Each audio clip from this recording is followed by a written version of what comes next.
Chelsea Football Club is a special football club because evidently they go on Twitter and listen to what fans want, because there is no way Cherki all of a sudden is #1 target for Chelsea to acquire. Let's get into it. Welcome to the Kavkas View. In today's video, we have got a jam-packed saga. #1, we're going to start with Rayan Cherki from Lyon. It looks like Chelsea are fully going to get their guy. Chelsea want him, he wants us, and Julien Laurent, the ESPN journalist, is coming out and actively saying this. Lyon have set the fee. We're going to get into that fee. Story number 2. 4 players have been told, you've got till the 17th of July to get yourselves new clubs or come back to training at that point. You are going to talk about those 4. These 4 are first team players in the past, and now they're being told that they have to leave. Number 3, Conor Gallagher, Ian Maatsen and Cucurella. What's going on with them? What's going to be in their futures, and why this Chelsea is different to Chelsea of the past. There's actually called something communication, and guess what? It's being filtered down to players about their futures, and players know where they stand. It's actually refreshing to hear, so make sure you stay till the very end, because all 3 stories are super engaging. But I need you lot to do me a massive favor.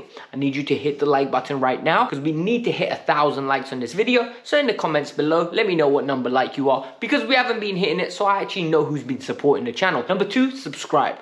We are on the road to 29k and then 30k, so can we please do it by the end of this month? I want to hit 30k by the end of this month, and every single one of you supports it. And number 3, go and follow me on Instagram. It's the best place to ask me football related questions. That's in the pinned comment. What do you guys know about me? You know that I love ballers, right? I love when I watch football and it's enjoyment, it's entertainment, it's classy, it's a little bit of pizzazz, a little bit of aesthetic, beautiful, a little bit of give it take, get a bit of davai. You know I enjoy that type of football. And in this case, Rayan Cherki does all of that. 19-year-old, absolutely beautiful twinkle toes, left foot, right foot, doesn't matter, cuts inside, can take a shot, beats a man, little bit of salsa, samba dancing on the side.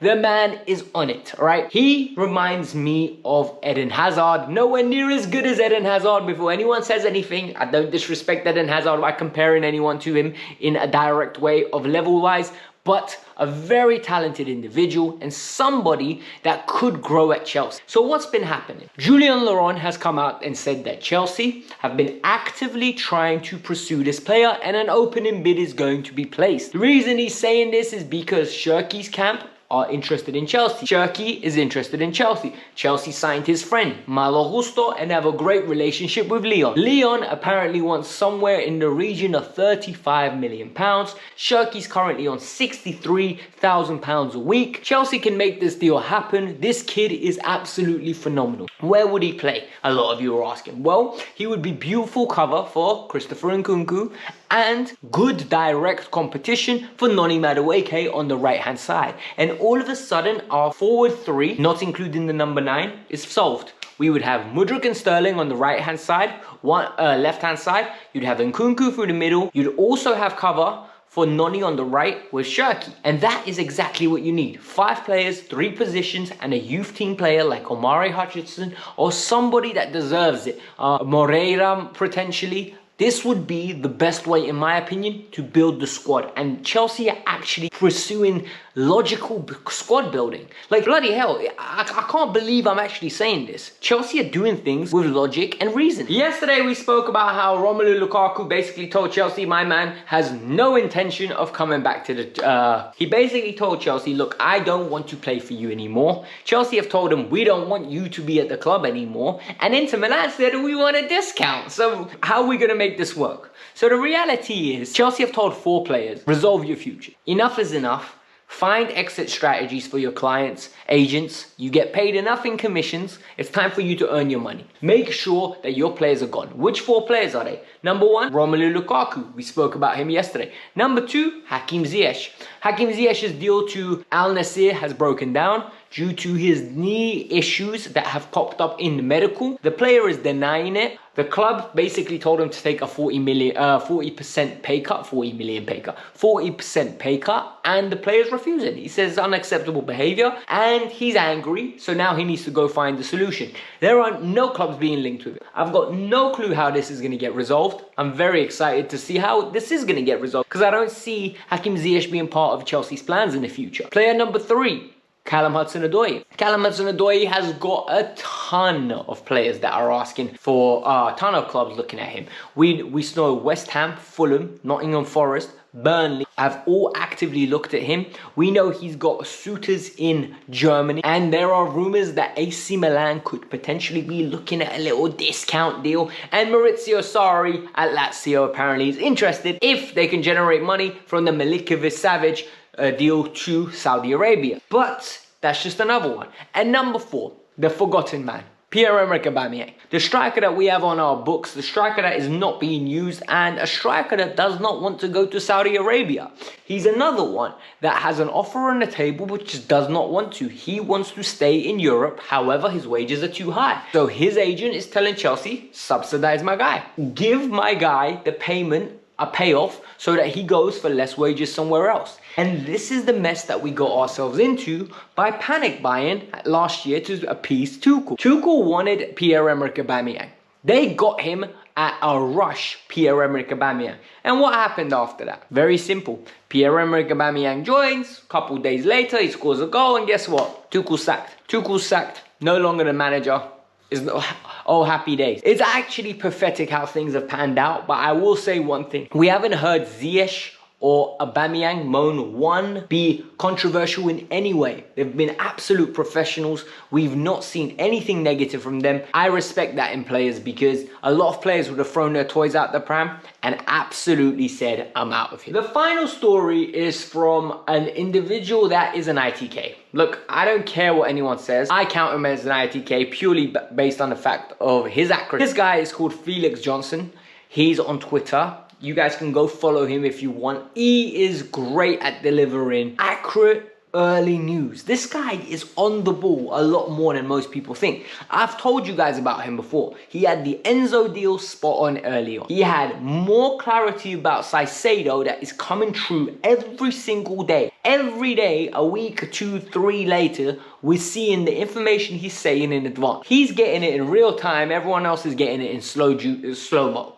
Now he's coming out with this next thing. Maurizio Pochettino really likes Conor Gallagher. Conor Gallagher is a player that Maurizio Pochettino really rates, and I believe this. It makes sense. Work ethic, energy, tenacity, it makes sense. But the club have told Maurizio Pochettino and reassured him the player is not going to be leaving unless there's a 45 to 50 million pound bidding. And what Felix is saying, and the Telegraph is backing this up as well, which is like 2 reputable sources in my opinion, Spurs, Newcastle and West Ham are all observing what's going to happen. So as of this moment right now, it looks like Conor Gallagher is going to be staying and making up numbers in the squad. Whether it's going to be playing number 10, whether it's going to be playing right wing, whether it's going to be playing in the double pivot. But you know what? For me, I don't mind that. Because at this moment in time, I think we can do a lot worse than Conor Gallagher. And it wasn't a good representation to judge Conor Gallagher purely, in my opinion, of his tenure under Frank Lampard. A lot of people done poorly, and that's just my opinion. Number 2, this is what I was talking about, our little conundrum in the left-back issue. We've got 4 technically on the books right now. We've got Ben Chilwell, who's the out-and-out number 1, in my opinion, based on the new contract they gave him. They wouldn't have given him a contract if Poch didn't rate him. Number 2, Cucurella, who cost £63 million last year. And it looks like Cucurella could be potentially leaving the club. Newcastle, Madrid, or Juventus, and not Real Madrid, Atletico Madrid, decide to cough up the money. I'm not going to hold my breath. The reason being is Newcastle don't want to bid more than 30 million. Chelsea want to recoup a bit more of that money. Juventus are cheap and they're not going to try to buy him outright. They're going to try to do some kind of loan him for 2 years and buy him in the long term. And Atletico Madrid, in my opinion, don't really need him. So I don't see the allure of them trying to pinch him right at this moment in time. And Atletico are very cost effective in the way they do business, in my opinion. They'll make sure that they get a value for money purchase, and I don't know if Cucurella at this moment in time has enough of a reputation within him to be worth 35 million. Like, I really don't. His rep took a lot of damage. There's going to be a lot of PR work, a lot of performances that need to go around before we can say, you know what, this guy's actually recouped some of the money we invested for him initially. But what was very nice to hear, and this is coming out from multiple sources, is that Ian Matson's camp has been told by Mauricio Pochettino, you're not here to make up the numbers. You're here to fight for that left-back spot. You're not going with the loan arm. Chelsea have rejected a £15 million bid. 25 million is what they value him at. He's expected to get a new contract and potentially either go on loan or fight now to become either first or second choice left back. We know that Pochettino loves to rotate. So the reality is there is a very big chance that this kid could be in the first team next year. We will know more on the 19th when we start seeing every player in pre-season and start almost seeing which ones are included, which ones are excluded. It's going to be exciting stuff. I can't wait. I haven't been this excited for a pre-season since, in my opinion, the one that we had under Maurizio Sarri. So, guys, hit the like button, subscribe to the channel. I hope you lot enjoyed this video. I tried to make it as informative as possible. I tried to not talk about Caicedo again and Dybala. I know these are hot topics, but the reality is there's been no update as of this moment. So hit the like button, subscribe to the channel. Let me know your thoughts. Peace out. I'm out.